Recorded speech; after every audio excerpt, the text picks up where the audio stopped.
got it. Welcome everybody. Welcome to Wavy Gravy.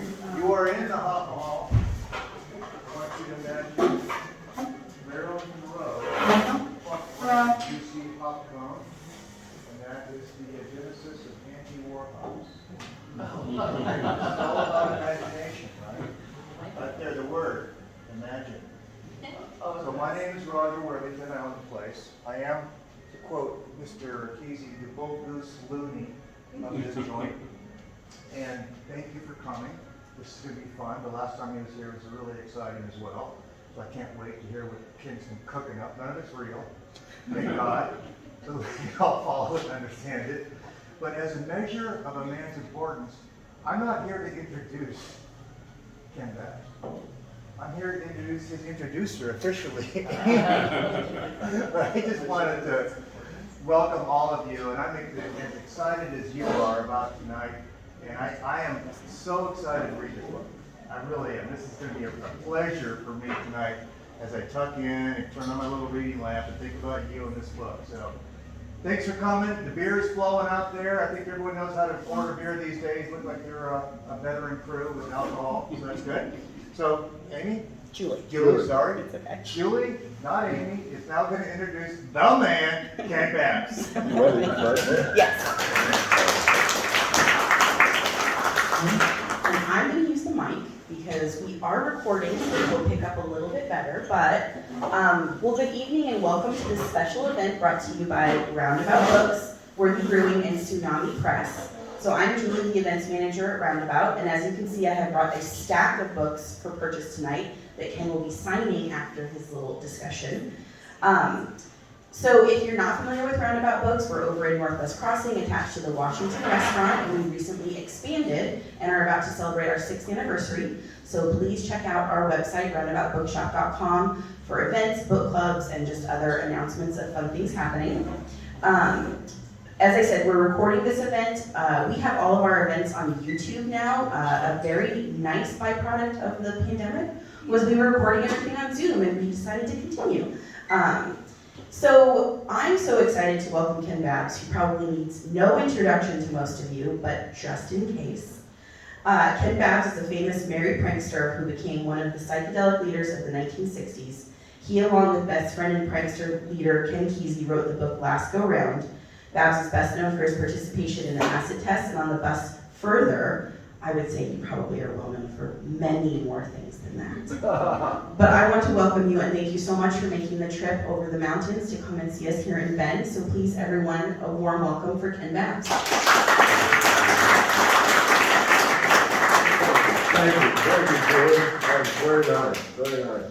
And thank you all for coming. It's really quite an honor and a pleasure to be over here. I was here before, I wasn't before, and with the same kind of enthusiasm. This is all really good. So tonight I'm going to be focusing on Ken Kesey. Roger, as you know, probably if you've walked around the place here, he has a lot of homages, pictures, and different stuff about Ken Kesey. He's a real Kesey fan. So I thought I would concentrate on him tonight since he was my friend for so long, and I can say a few little tales about him. Okay, so welcome. And I had a little plan, but you know, what was that guy's name? A man, a plan, a canal. I never did know his name, Stan, but he could never remember because he caught the yellow fever. And you know what that does, it turns you yellow. And so you can't be a coward when you're in Panama, or else Laredo will search you out and test you ferociously by giving you questions about who was Ken Kesey. So I will see if I can remember here. I've got a lot of notes. If I can just get them in order. Oh, I forgot my trombone. Well, I will have to go get my trombone.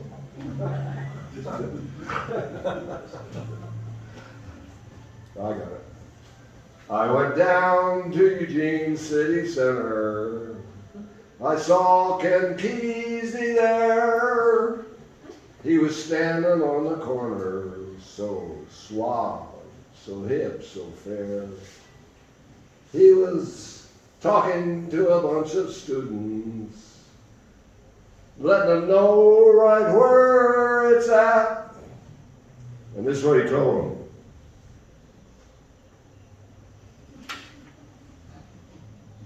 What did he tell them?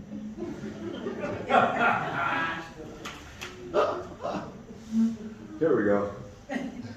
We need to encourage each other. The issue is carrying this little flame and people passing it on.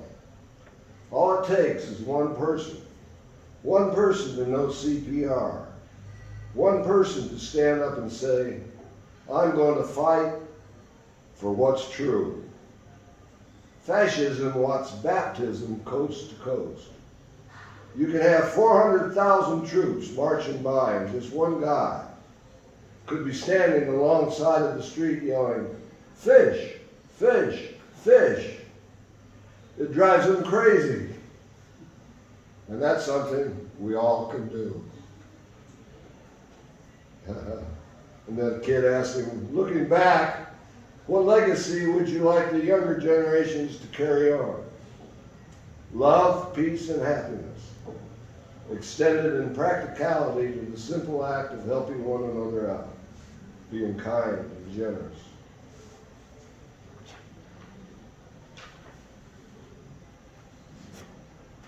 They told him, the only big mistake we ever made as a force was thinking for a while that we were going to win. We developed vested interests in the victory to come. We began to parcel off into little groups, whether it's feminism, politics for money, religion, whatever it is people are jumping up and down in front of, until no one can see it clear anymore. Now, if we'd never made that mistake, we'd be way ahead. And this is kind of why he said, I'm retiring from the ranks. Because there's something about what we're doing is that we're meant to lose every time. You make these forays, you write these books, and you perform this music. But the big juggernaut of civilization continues, and you get brushed to the side. But I think all through history there's been these kinds of divine losers that take a deep breath and go ahead, knowing that society's not going to understand it, not even caring, because society is having a good time. Okay.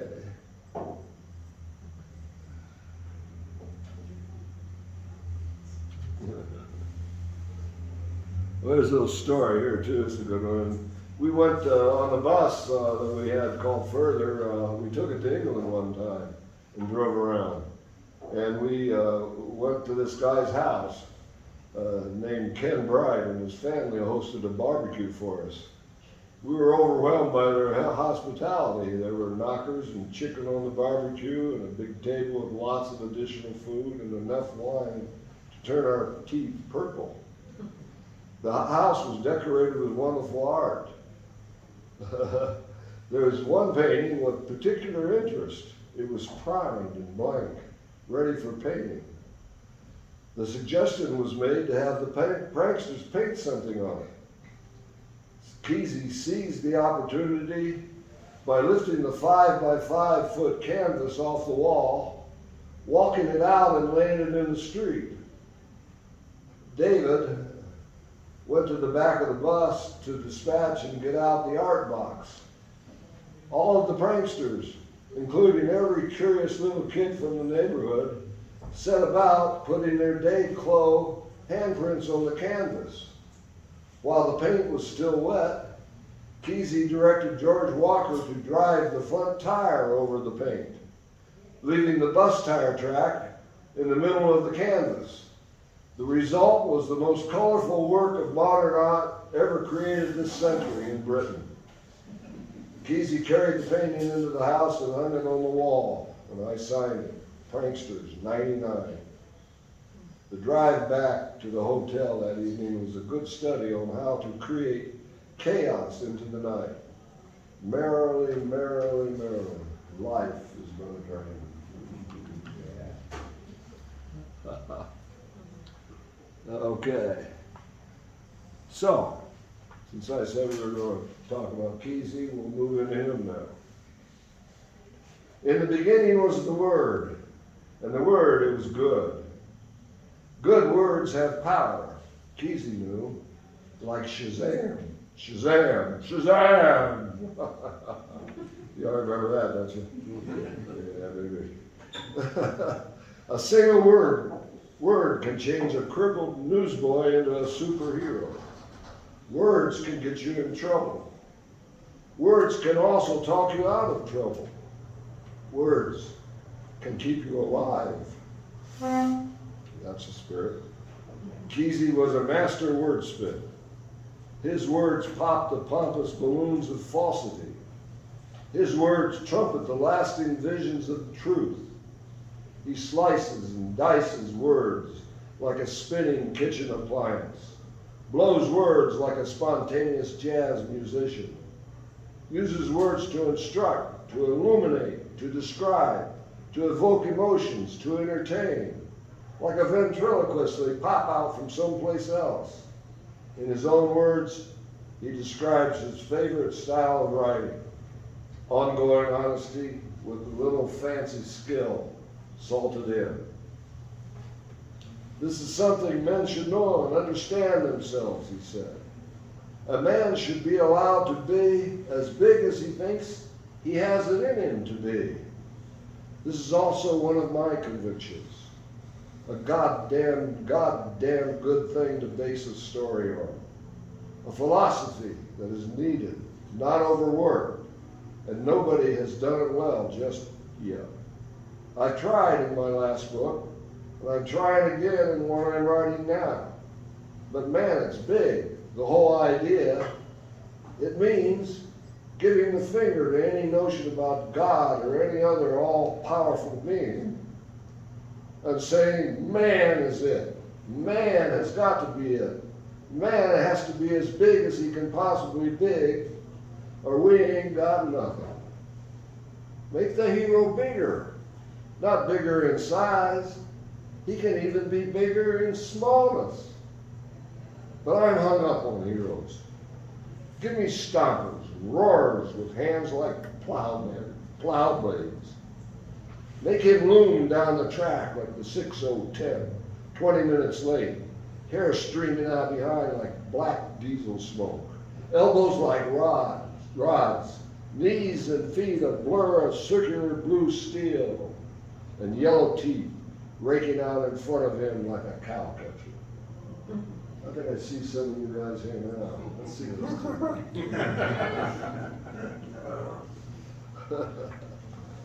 Make the hero bigger. Oh, I read that. All right. A hero who comes striding out of the mountains with salvation for the weak, freedom for the oppressed. And what does he get for his troubles? The headline on the front page of the morning paper blared, Kesey commits suicide. The accompanying article said a note inside a pair of shoes was found on the beach. I, Ken Kesey, being of sound mind and body, do thereby leave the whole scene to my wife Faye, cash, the works. My last words, a vote for Berry is a vote for fun. Ocean, ocean, I'll beat you in the end. I'll break you this time. So, what happened was he was on the roof of an apartment house with a friend in San Francisco smoking pot, and somebody from another apartment house called him in, making noise and a ruckus up there. And the cops came up and busted him and found the pot. And Kesey had to go to the court, and he was found guilty, and he was out on bail.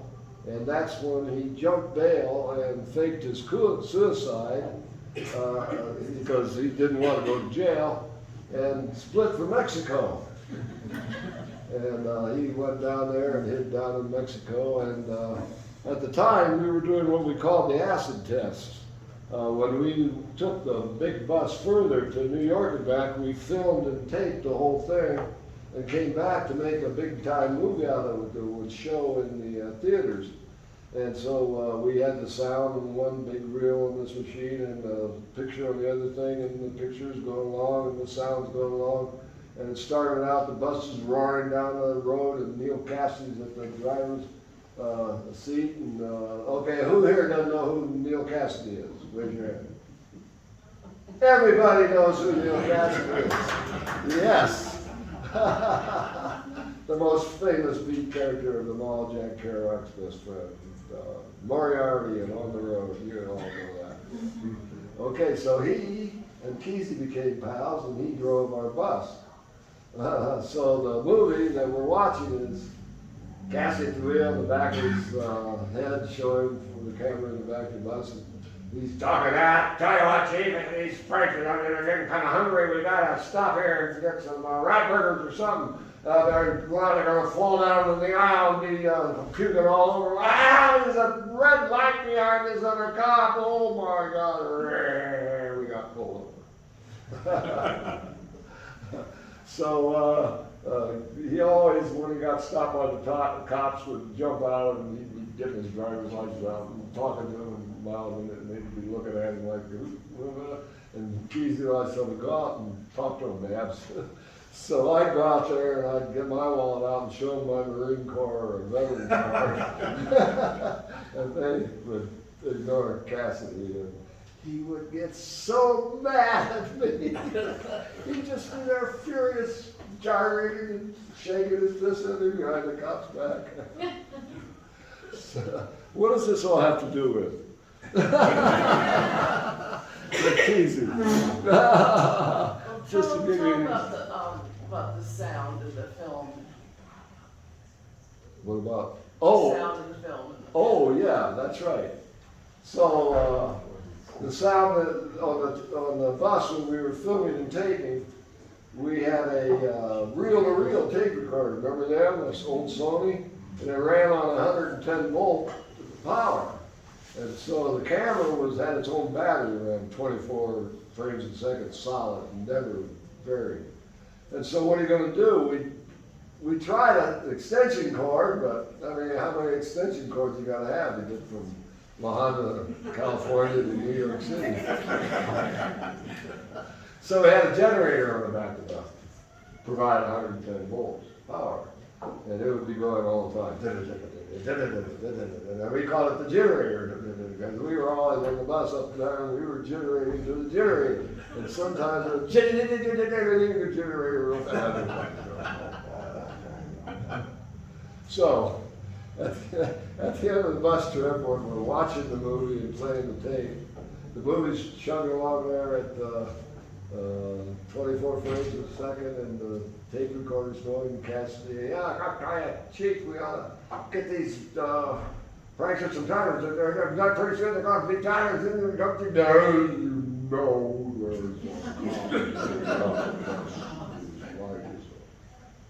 oh my God, we had an editing problem. What could we do about that? I mean, these are real tapes. You can't speed them up and slow them down. So we fought that fight for, I don't know how many years. This was in 1964. And filmmakers would hear about it, and they'd come up to Kesey and say, we can fix that. And he'd give them, I mean, there were 40 hours of film and 40 hours of tape. I mean, they were in, 8 or 10 big boxes. So they'd take all those boxes away, and after about 6 weeks, Kesey would go out on the porch in the morning, and they'd all be sitting there again. And this happened 2 or 3 times. And so they all said, we can fix that. But no, Kesey, what did he say? He says, this is a mountain, and nobody could climb. But it finally worked out, thanks to our Steve Jobs at, where was it, Apple. We put all those computers in all those schools all over the country, and our boys in school learned how to run the computer. And so they forced Kesey and me to learn the computer, then Kesey bought a big Apple computer with a video audio editing system and a big all the screens and all that. And we set to work videotaping working on that movie in the computer, because my son Simon would show the movie on the wall and tape it with a digital tape recorder, and we could put it into the computer. And because in the computer you could speed up the sound and slow down the sound, it would make it match. And so we were able finally to put out the movie ourselves, and this was like in 1999. Movie from 1964. Still in demand, I might add. You can buy it from his son, Zane Kesey's website, pz.com. A DVD now. In those days, we were able to edit it in the machine and print it out or copy it out into a VHS tape recorder. And so there we would have the master part 1. And so we bought 7 VHS recorders and we put them all on a thing stacked on top of one another. So we could put the master on top and make 6 or 7 copies right there. And so, boy, we hit then. We had a website. We had email. And so on our website, we announced that, yes, here it is at last, after 172 years, the bus movie is available on VHS tapes. So email to kezy.com, blah, blah, blah, whatever it is. And order your tape now, and we'll send you the movie, and then you send us back $20. Geez, oh man, we sold thousands of those things. And somebody asked one time, well, how did they do on paying? He said, well, I don't know, we just got the money every week and took it to the bank and put it in the bank. And something happened. What happened when we had to quit doing that? Well, later, it was like years later, somebody sent me $20 saying, I never did pay for that movie, and I've been feeling guilty. Because they would send the movie without getting the money, right? Yeah. But there was like $10,000 in the bank when Kesey died. Yeah, we were raking in the dough there, but something happened. Well, I know, Kesey died. That's what happened. So we had to, we had an office and everything. With all our editing equipment and everything, we could shut everything down. Yeah. But now the same Kesey's son. So if you ever want to get any of this stuff, go to key-c.com. He's got all kinds of stuff for sale. So, I know what I was going to do. I was going to have people ask questions when I got to the end of my talk. Have I come to the end of my talk? Did I read everything I was going to read? Huh? Let's look here. You wouldn't let me see it. I think I have. So, and I told Kesey's story. Oh, no, I didn't read everything. I know, did I tell you about him going to Mexico? Running away? Yeah, he told us that he was going to do it. He didn't tell us. He said he was going to head down there. Yeah. He did. He split for Mexico. Oh, and I remember what it was when we were trying to edit this movie at his house, we'd edited it during the week, and on Saturday night we'd show what we had edited. And the word got out in the Bay Area what was going on, and on Saturday night, Kesey's house in Mojave was being flooded with people come to watch that movie. And so we realized, oh, this is wrecking his house, and I'm leaving a huge mess that we had to clean up on Sundays. So we started renting halls and showing it, and we called it the acid test. Can you pass the acid test was the name of the show. And by then we had broken the movie, 40 hours of movie, into three reels, so we could show 3 reels at the same time on the wall. So we would show the movies on the wall. And during this time, I'd gotten to know Jerry Garcia real well. He became a real pal of me. And so, while we were doing the acid tests in these halls, this band showed up and started playing there all the time. And during that time, they became the Grateful Dead. And so they were like the house band for the acid test. And these all became really a big deal. In fact, in San Francisco, the Bay Area, they had this thing, an event called the Trips Festival, a 3-day event in Longshoreman's Hall, which is this huge hall that balcony on top that went all around.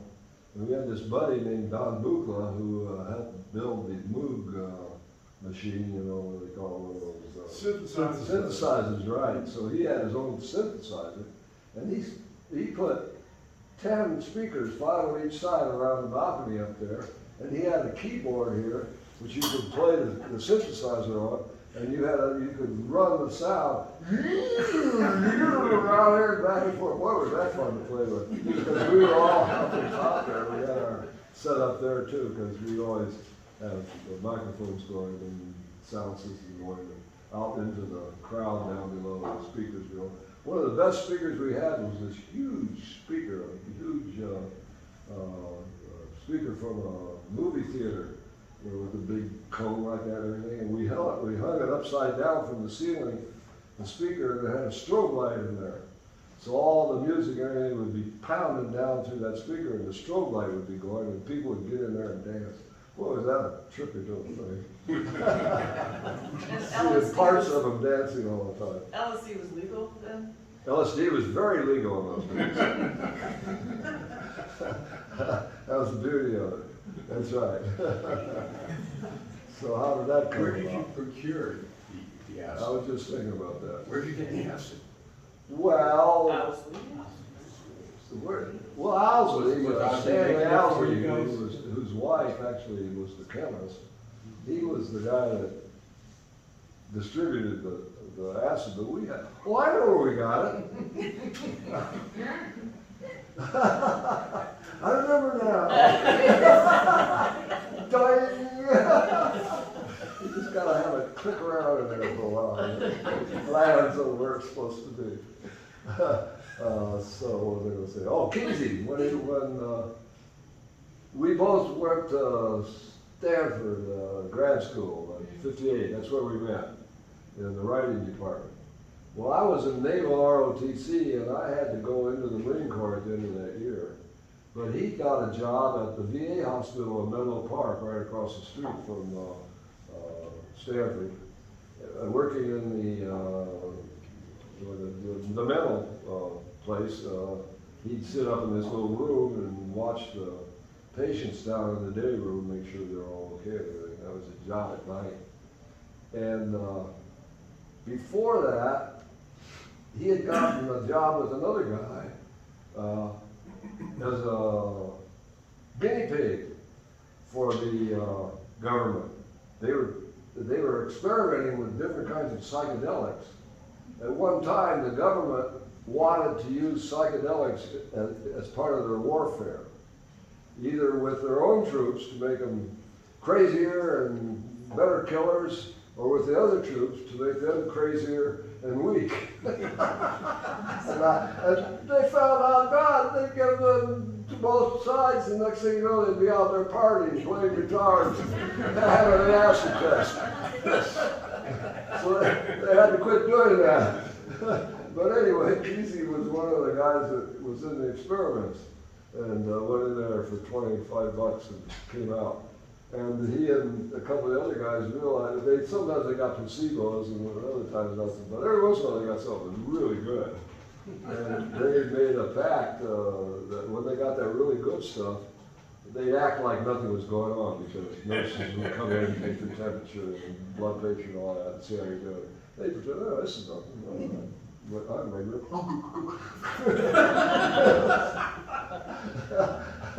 And so they made a deal that when they got that good stuff, they pretend otherwise, and so they could get out on the streets high.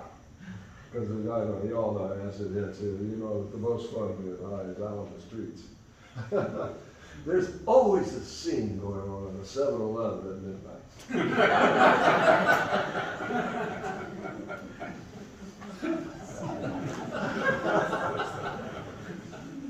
All you have to do is be a little bit high, get in there, and you can then be participating in a real drama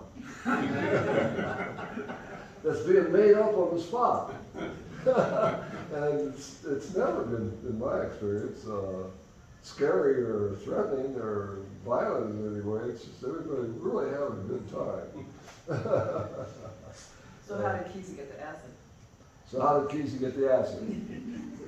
Oh, so he got the job as the aide. This is Thinking we get some now. oh shit, I knew somebody was gonna ask that. So we're gonna pass, I'm gonna put in a drink and everybody's gonna take a sip, right? They're not on the pages of the book? Yeah, lick the book. Don't steal the book, lick the book. Lick the book. But you have to know which page to lick. It's not gonna be easy. So anyway, he got this job as a VA aide, and he realized one night he was in there that this room next to him was the office of the doctor who had given him the acid and all that stuff when he was being an experimental pig.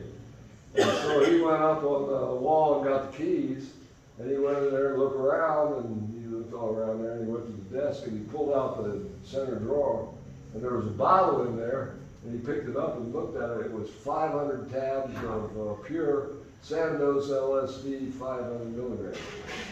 Ooh. Nobody wants this.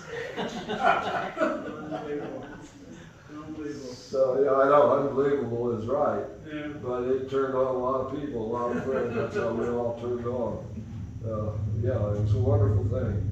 Back in those days, it was really a wonderful thing. It was exploring realms and places that you've never had any idea of in terms of, well, you guys don't like that acid, so you don't want to talk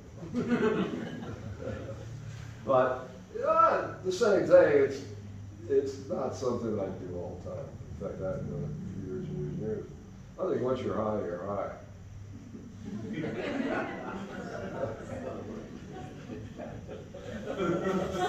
Unfortunately, never happened. Living proof. I know, that's why I'm so serious when I was at these band talks. Praise the Lord! Any Vote. Any questions? Any questions? All right, we'll move on to the question and answer. Here's one from Washington. If you listen to the Steely Dan song, Prince Charlemagne, it was that guy. I ain't gonna say anymore so you can go study it.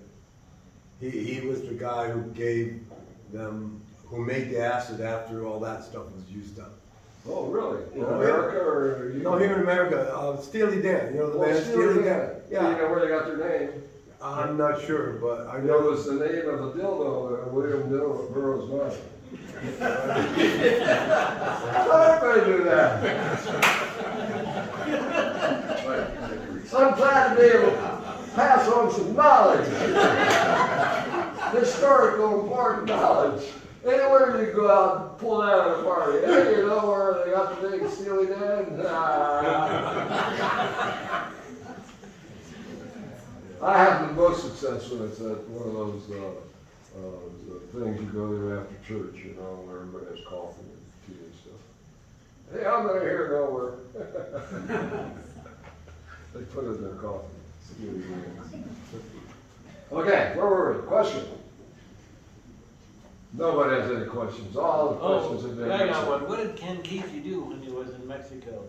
What did Ken Kesey do when he was in Mexico? He went down to this little town called Manzanillo and rented a house right on the beach. I mean, you could step out the back door and go through the sand right to the beach. And there was another place next to it.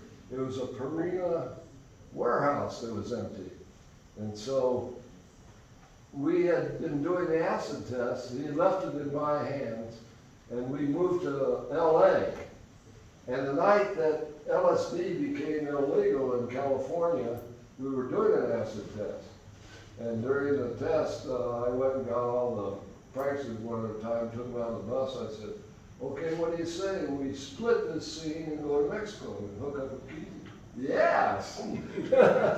So we left that night and drove down to Manzanillo, and we all lived down there for 6 months in those two houses. glorious 6 months on the beach, and the people in the little town of Manzanita loved us. We'd go in there on Sundays and walk around the thing down there by the water, the docks, what do they call that? Walk around the square. And we were part of the scene down there, and there was a guy down there every day that sold, what did he sell? Little peanuts. He sold shrimp, the shrimp salesman. And we got to know him, and it turned out he was a real pothead. And so we found that out. I mean, talking to him, where did you get this pot? He said, oh, up in the mountains. He said, could you get us any? Oh yeah, sure. So we gave him $100, and he went up in the mountains and came back with a kilo. Brick, a big brick, and he had it all wrapped up in newspapers. And he was taking a hell of a chance, because in those days in Mexico, if you got caught with pot, you were in jail for 10 or 15 years. But he paid back down, and so there we never had so much pot in our lives, a whole kilo. So we decided, go ahead. Well, I was wondering what you think Ken Kesey would think of it being legal in so many states now. Oh, yeah, Marijuana makes being total legal. sense. He was all for that when he was alive, legalizing it. But I mean more in the sense of, so my mom is rather conservative, and now that it's in a vape pen form, and it doesn't smell, I can smoke it around her, and she's like, whatever. But that kind of where it's almost lost the, like. Oh, you there can't- is something about that. Yeah. Being, one of the, we know what's going on, but you know. Yeah. I know, now I know what's going on. Yeah, but I think it's good. I think it's good. In fact, we were a long time talking about legalizing all guns. You know, why have criminals doing this when we can have the best stuff legitimately? But it wasn't the best stuff in those days. Did you have bud? I never had bud in those days. Oh, no, It was all leaves. It was wrong. Seeds and stems. That's right. The best pot, I still say the best pot I've ever had is Mexican weed. You always called it working man's weed. Yeah, working man's weed, that's right. And it was seeds and stems and leaves, but there was bud in there too. Shaking it, so you get the Yeah, seeds out of it. right, that's right. Think It's all part pop of in your it. mouth, pop in Yeah, your it's face. all part of it. No.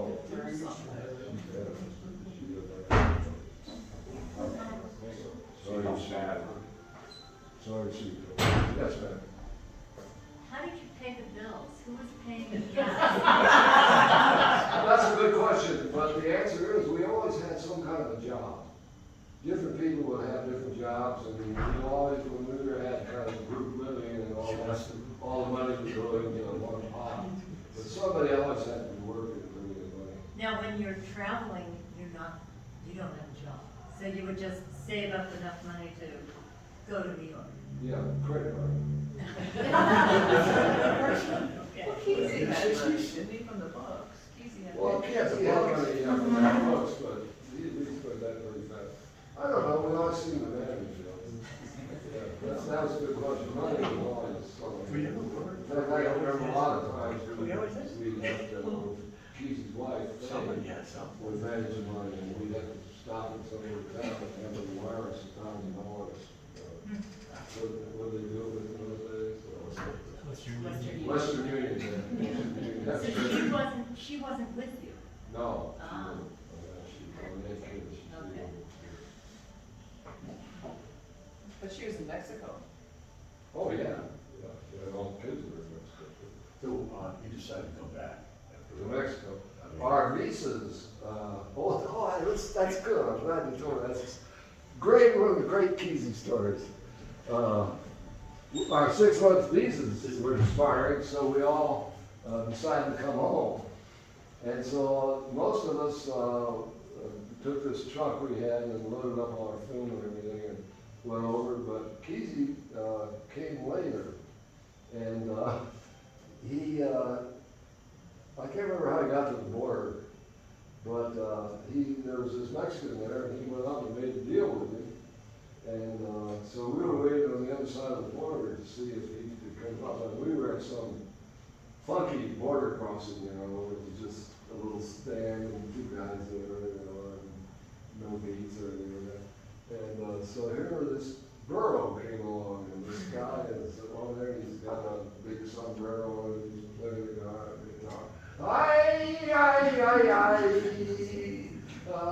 mi amigo bizarro cerveza, donde está la familia? Ay, ay, ay, ay.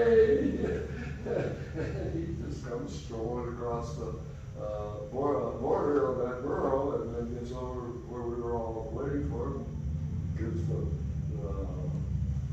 hat back and everything. And this Mexican, the old Mexican guy, had followed him over and he turned them all over to him. He paid him $50 for the outfit. Yeah, because the FBI did know that Kesey was in Mexico and that he was the wanted felon. And so, they had his picture there at all the crossings line. In fact, when he got back to California, he just made a spectacle of himself. With the TV people loved him because he'd be saying things like, "Oh, that FBI, yeah, I know they're after me, but they couldn't find their underwear hanging on the line outside their house."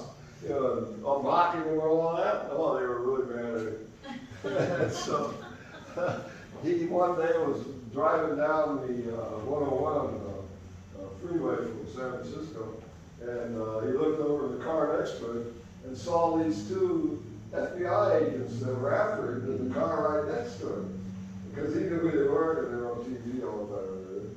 And so he went, "Oh, so Kesey pulled over and parked and jumped out of the car and ran and climbed over this chain link fence and went running across this open field." And he's running along like that and he's saying, "Oh my God," he says, "this is it. This is the rest of my life, running from these guys. I'll be running and running and running." I had it. I was going to wait. And he waited there and just stopped and waited. And the two FBI guys, they were in their suits and everything. They went to climb over that fence, and this one guy, he caught his pants right on the crotch of one of those sharp things. He ripped his pants all the way down to his ankles. This family was so Kesey then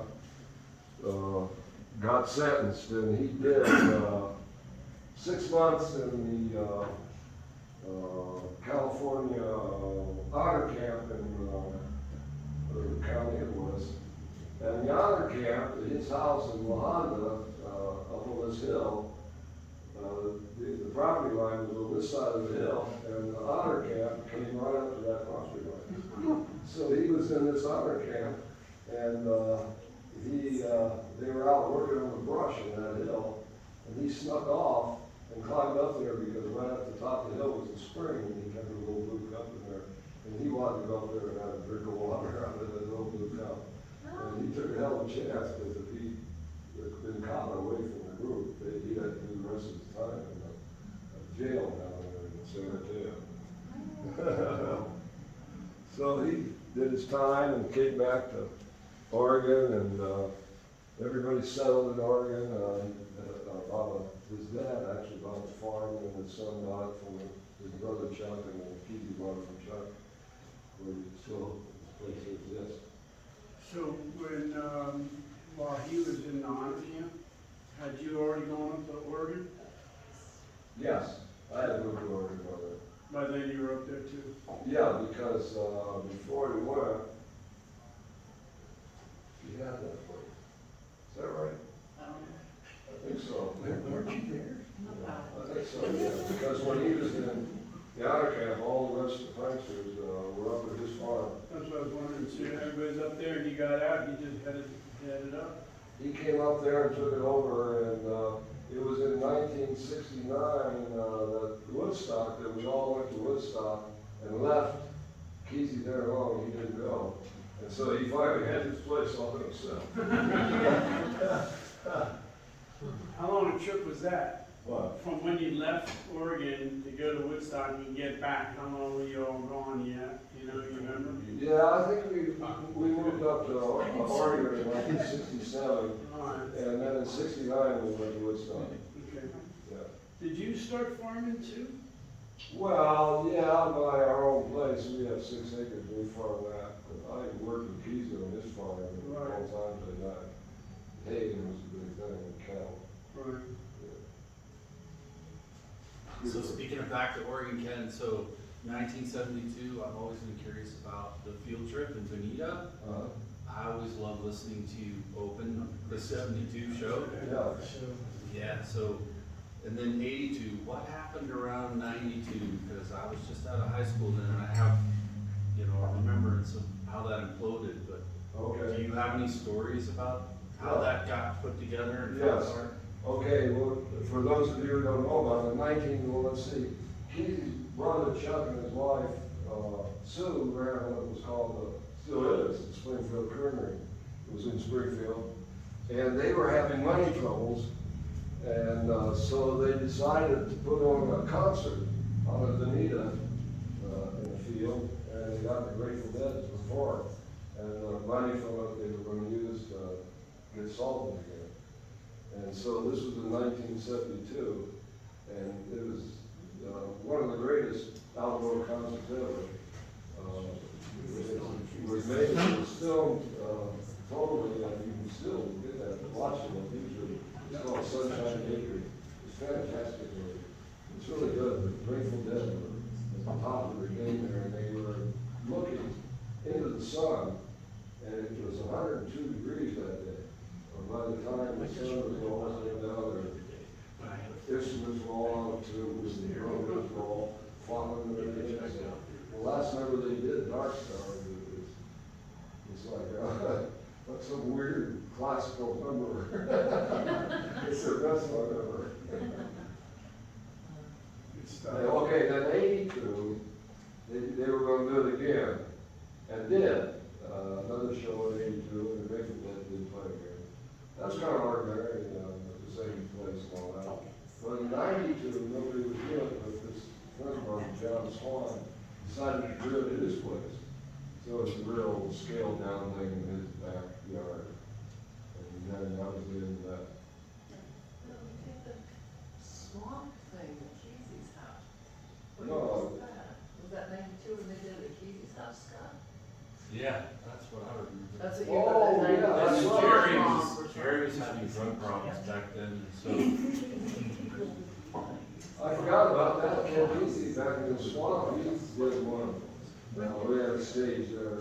Yeah. All the bands, that was amazing. Yeah. And he was in his regalia, Northwest Indian. That's right. Northwest Indian story. Something the squirrel or Trigger the squirrel. Yeah, that was one, but the other one was the one about what was about the Indian story. What? That's the Indian story was about Burlesque, no. Was it? What's that children's book that Kesey wrote? The Trickster. No, that's Trick of the But that was- Squirrel. That's a different one. That was by the swamp at Kesey's place, right? Right, they put it on. God, he had this fantastic outfit. Yeah, it was crazy. Phrases on his arm, Yeah. and the whole Northwest Indian. You know, the Northwest Indian culture is really something. The Quacky Oodles and all the images of all the canoes and beaks of animals and all that, you see all that. You ever go to New York, where is it?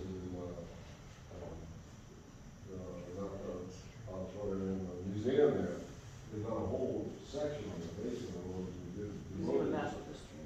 To the Northwest Indian art. Oh, that's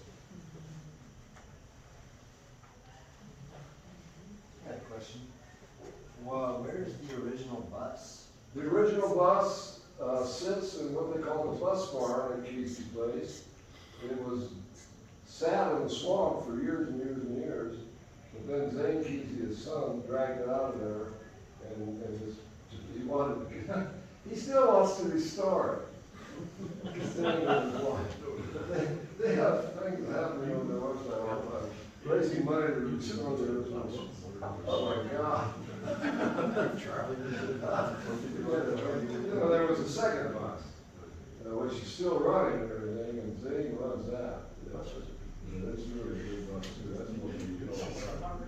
The original bus was no more. I was under the impression Mr. Ken Kesey donated part of the original bus to the Smithsonian. He did. He donated the spare tire.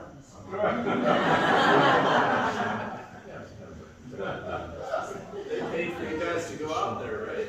The Smithsonian, yeah, we were gonna have a cross-country tour, going to the Smithsonian, give them the bus, but it got thwarted somehow, I can't remember. I don't think it got cross-country. I remember it was down in California at a school, he was talking and saying the son stole the bus. They drove us back to Oregon and hid it back in the woods. A lot of adventure. And, Yeah.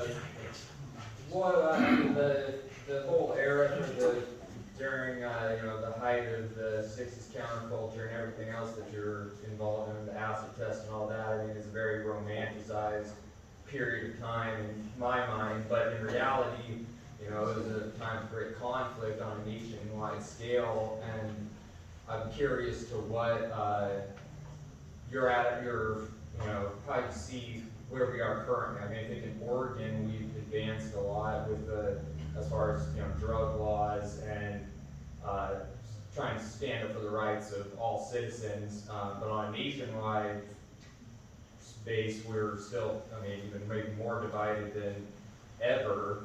And the youth, as far as the young population, I imagine at that point there's a real sense of hope even with all that conflict.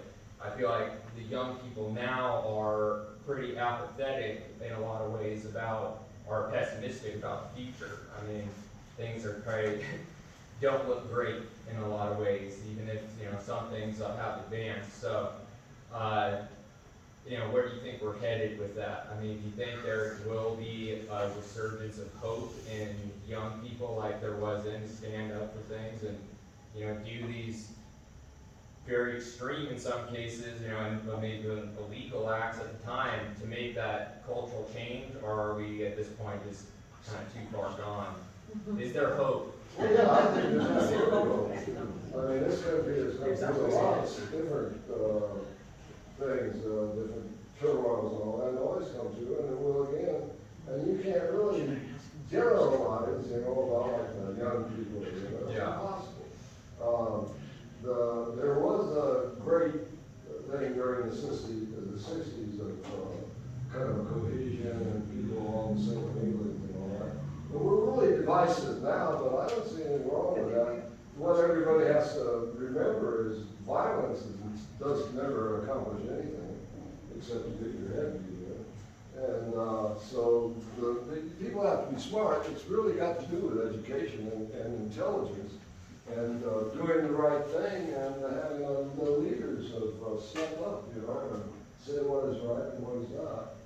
So yeah, it's ongoing. It's an ongoing drama that is riveting.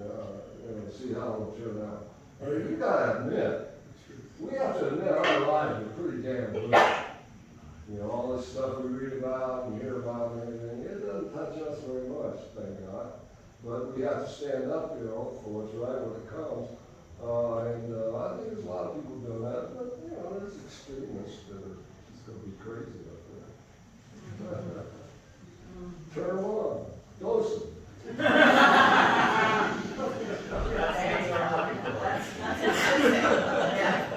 Some more books, lick more pages. Yeah, lick this page. Hey, you want to get mean? Lick this page. So, did Kesey teach you any, this might lead to a loaded answer rather than a question, teach any magic tricks? Oh, Kesey was a magician. That was one of his great things. He was also a ventriloquist. He had his little dummy, Blinky. Blinky. Blinky. And his dad was manager of Dairy Gold Creamery in Eugene. And in Eugene, those days on Saturdays, they'd show a double feature, and between shows, they'd have an act on stage. And it was Kesey with Blinky doing his ventriloquist and also doing his magic tricks. So yeah, he's always been a performer. He loves to perform, it's really fun. You get burned by the spotlight. And I thought about that too, where I got burned by the spotlight. I realized I caught it when I was in high school. And it was high school Friday night football, where you're out there under the lights and you're playing this game and the cheerleaders and the band and the crowd and the noise and everything. God, there's nothing like it. So for you, football was a bigger deal for you than basketball? No, it was big, though. I played all three sports, basketball, That's baseball, right. and football. But when I got to college, my basketball coach wouldn't let me play football and baseball. He made me concentrate on one and else, pissed me off too. Is that right? And where was that, Miami? Miami of Ohio, yeah. Yeah, because in football, I was a place kicker. I could have gone out there and been a place kicker if I got hurt. In baseball, you don't get hurt in baseball. You were a great basketball coach. So, You? oh, Great yeah, basketball coach. on my team, yeah. Yeah, in the living room. Yeah. I know, but I had a team, the Springfield Creamery sponsored team in the Springfield Industrial League, Springfield Creamery Jugs. We were the Jugheads. That was a lot of fun. We could all get high for you. It's so popular. Yeah. We had a great game against, we were the champs of the Eugene City League, and this logging company was the champs of the Springfield League. So we played a benefit game at South Eugene High School, benefit Lightbird Clinic. And 2,000 people showed up, and there was a band and cheerleaders and all that. Wow. You felt the old glory flowing again, huh? Yeah, oh boy, that was a lot of fun, that game. And we beat them in the last second of the play by 1 point. Okay, everybody happy?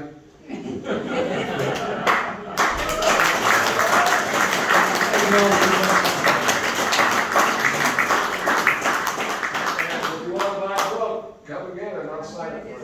Yeah, so we're gonna do book sales up there, and then John will just be sitting next to me to sign if you brought your own copy, but, either way, I can do cash or card to sell books, and then I'll just round it out, so.